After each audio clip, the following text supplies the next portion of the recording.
Hello guys, and welcome to another one of my little videos. Today I want to talk about The Rise of Skywalker.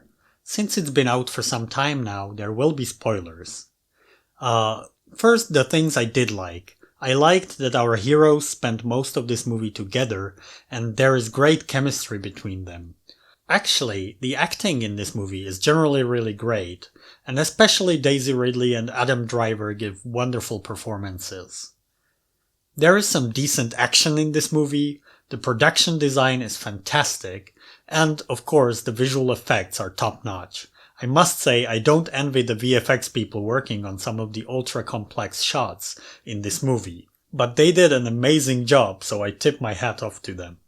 I was okay with the way they handled Leia after Carrie Fisher sadly passed away shortly after finishing The Last Jedi.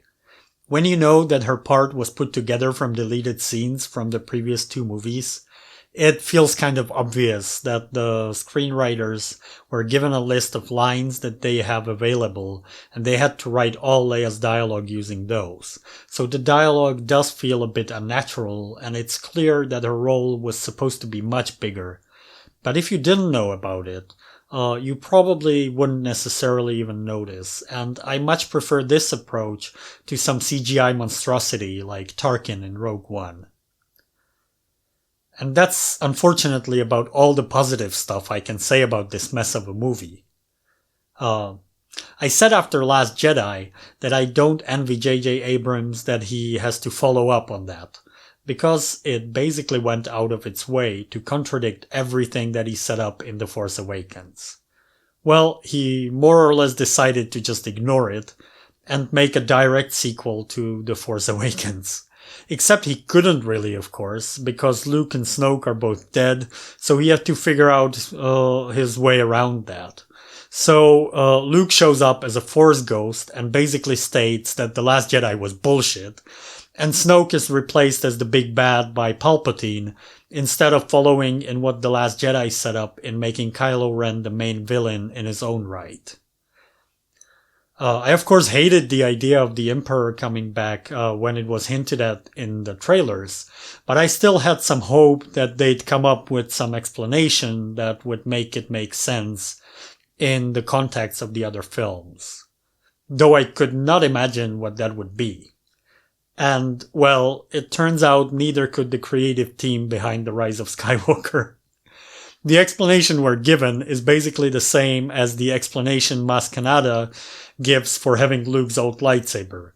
An interesting story for another time. And then, what they do with Palpatine is just ridiculous. Han had it right the first time. The Force is indeed just a bunch of mumbo-jumbo. And there are just so many glaring plot holes that I won't even bother naming them all. Watch the Shadiversity review for that. He's found over 30 major plot holes. Oh, and really, there are now thousands of Death Stars? Like, why? It doesn't even play any role in the movie. But my main problem was the way the movie was edited. The plot is basically like a video game quest. Get this thing that will lead you to this thing that will lead you to this thing. And it moves so fast that the whole thing feels like if a fan editor took 20 episodes of an episodic sci-fi TV show, like Stargate or Firefly, and cut it into a 2-hour movie. The story is very episodic, jumping from set piece to set piece, never stopping anywhere long enough to develop the ideas presented. I could very well imagine that if each place they visit was an hour-long TV episode, where all the ideas would be developed with more depth, it would make for some interesting storytelling. But the way it is, it feels like we are given just the absolute minimum information necessary to follow the convoluted through-line plot, and we quickly move on, and it feels like a lot of the story was left on the cutting room floor. Well, I left the cinema feeling that it was super epic, but the story was very weak. So, all in all, I would rate this as the weakest installment of the sequel trilogy. The Force Awakens was basically a remake of the original Star Wars, but it was a really well-made one, with great characters and a clear, well-balanced storyline. It was just a good movie. The Last Jedi was also a pretty well made movie, and it introduced some interesting ideas, though it did have some pacing problems, and it was a little too blatant of an FU to what The Force Awakens set up. The Rise of Skywalker, unfortunately, is just a convoluted mess.